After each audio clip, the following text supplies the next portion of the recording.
Come with me on an exciting journey. Listen to this whole story and don't forget to subscribe to the channel and hit the like button.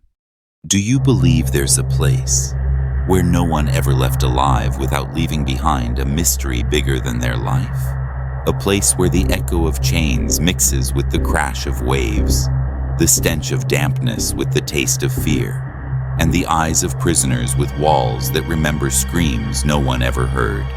Alcatraz, the rock that turned into a legend. The moment you set foot on this island, something feels wrong, as if something is watching you. The ocean around it, not just water, a wall of isolation. Pacific waves smash against the rocks, like they're trying to swallow the place whole. And the wind, cold, sharp, carrying whispers from the past. Whispers of men who tried to escape and never returned. But here's the twist. Alcatraz wasn't built to be a prison.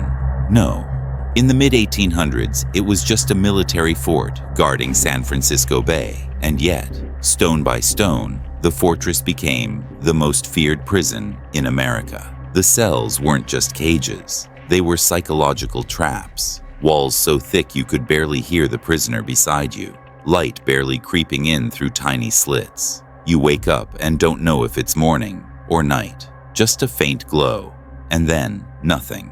In 1946, something happened. They called it the Battle of Alcatraz. 6 prisoners planned the impossible. They knew the icy waters, the sharks, the deadly currents. But they believed nothing was impossible. They overpowered guards. Gunfire erupted. Screams filled the corridors. Blood painted the floors. And in the end, 3 prisoners lay dead. Dozens wounded. And to this day, visitors swear they hear phantom gunshots, feel sudden cold spots, as if the blood never dried.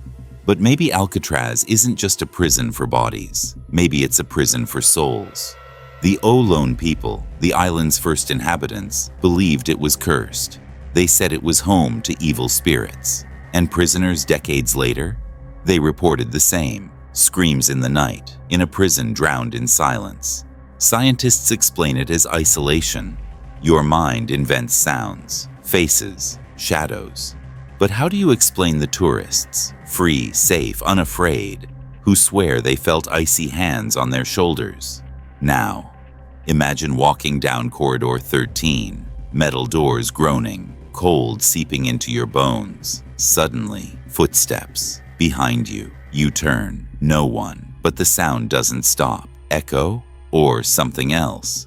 Still trapped between these walls? And then, 1962. The escape that made history. Frank Morris and the Anglin brothers. Their plan? Straight out of a movie. Spoons for digging. Dummy heads in their beds to fool the guards. A raft made of stolen raincoats. One night, they slipped away. Gone. All that was left? Wet footprints on the shore. Did they drown in the freezing waters, or did they actually make it to freedom? The FBI closed the case years later, but whispers remained. Secret files, a photograph in Brazil, 2 old men, looking an awful lot like the Anglin brothers. But nothing was ever confirmed.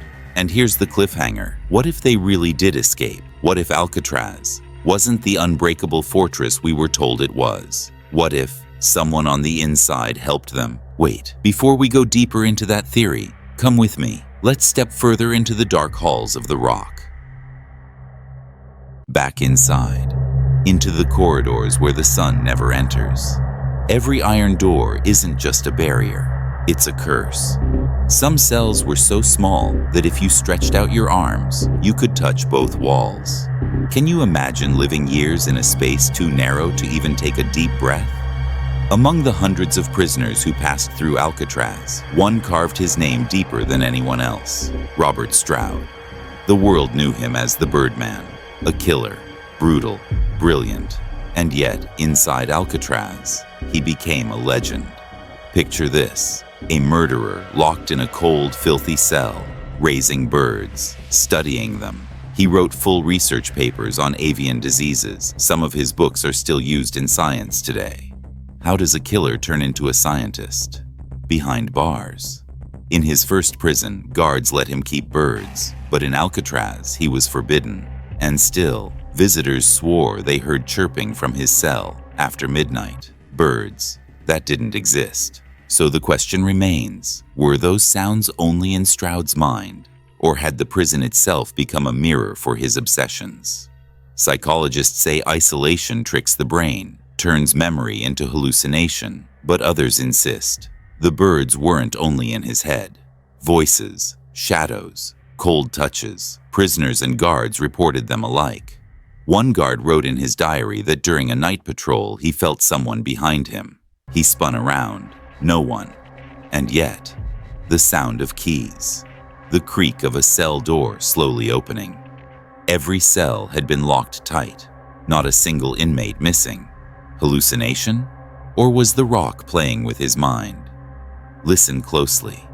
Because sometimes visitors hear something else. Not birds, not keys, but music. A piano.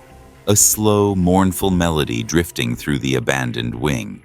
And then, silence. Some say it's the ghost of a prisoner who was once a pianist.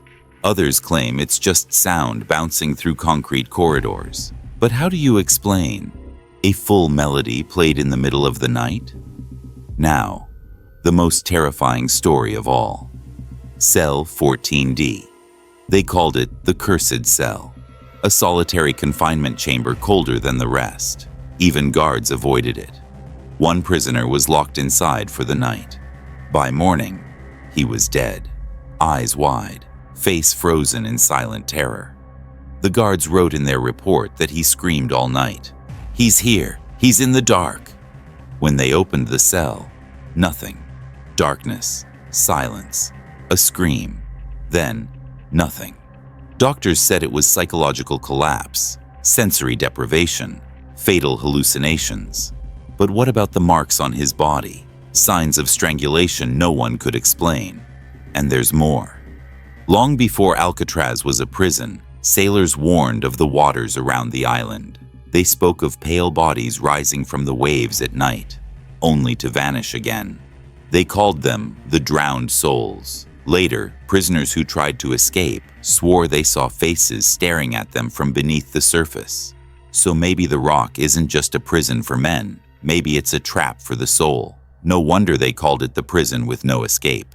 But then, one night changed everything. July 14th, 1945.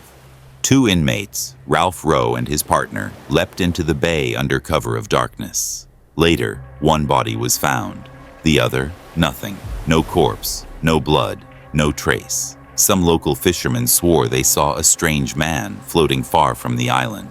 And then, something pulled him under. He never surfaced again. So tell me, if the ocean is as deadly as the prison, which fate is kinder? But wait, one last story. For years, a report stayed hidden. Guards in the 1950s claimed they found footprints on the shore, human prints leading away from the prison, toward the sea. The problem? No escape was recorded that day, no prisoners missing. So whose prints were they?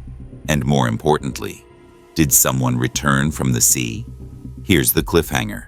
What if Alcatraz wasn't just a prison for the body, but a gateway to another world? A place between the living and the dead, between reality and nightmare. So, do you still believe these are just stories? Imagine this. Alcatraz isn't just an isolated island in the middle of the ocean. It's a border, a line between the living and the dead. Inside these crumbling walls, you can never tell if the footsteps you hear belong to a prisoner from the past, or if it's only your own echo. Psychologists describe Alcatraz as a sensory overload. Everything here is designed to break the mind. The cold, sinking into your bones even in the middle of summer. The damp walls breathing beside you. The repeating sounds, iron doors, dripping water, crashing waves, over and over, until your brain begins inventing faces in the shadows, voices in the silence, hands in the air. They call it pareidolia, the mind forcing patterns where none exist. But if that's true, how do you explain guards, prisoners, and tourists all describing the same things? Over decades, over generations. One guard told of hearing a ship's siren cutting through the fog, a long, broken call from the sea. But no ships were there, and the prisoners inside their cells. They wrote of hearing it too. So where did the sound come from? The ocean or the island? Calling to the lost. In Corridor C, tourists often freeze, the air suddenly colder, like stepping into a freezer. Some swear they've felt breath on the back of their necks. Scientists blame hidden drafts in the walls, but those who have been there, they know it wasn't just the wind. And then, there was Joseph Booker, a powerful, violent man, transferred to Alcatraz in 1939. After just 1 week in solitary, he began screaming about men without faces entering his cell. He clawed at the walls until his hands bled. Days later, he was found dead. No wounds, no trauma, just eyes frozen wide, body locked in terror. Doctors wrote, death by extreme fear. But tell me, can fear alone really kill a man? Maybe Alcatraz is more than a prison, a laboratory for the human mind, a stage for legends, a theater of horrors. But what if the island wasn't chosen at random? Its rocks are laced with strange minerals. Some geologists believe they distort electromagnetic waves. What if those waves alter the brain, causing hallucinations, voices, visions? Nature itself creating ghosts. Or maybe, the island was cursed long before the first brick was laid. The native Olone tribes avoided it. They said violent spirits were trapped there. Was it superstition or ancient knowledge we've forgotten? Picture this, a lone sailor rowing through the fog. He hears a scream deep from under the water. He looks down and sees pale faces staring up at him, drifting beneath the waves. He flees to shore, swearing he saw living prisoners beneath the sea. Hallucination? Or does the ocean keep the ones it swallowed? So where does the truth end? And where does the myth begin? In 1963, Alcatraz shut its doors forever. But the stories didn't stop. Now it's a tourist site. Thousands walk its halls every year, and many return with the same tales. Doors slamming shut on their own, footsteps trailing them in the corridors, crying from empty cells. Even the tour guides admit there are places they'll never enter alone.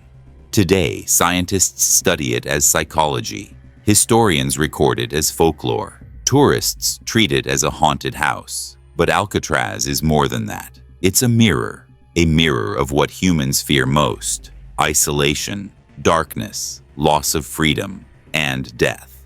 Here's the truth. Alcatraz wasn't just a prison.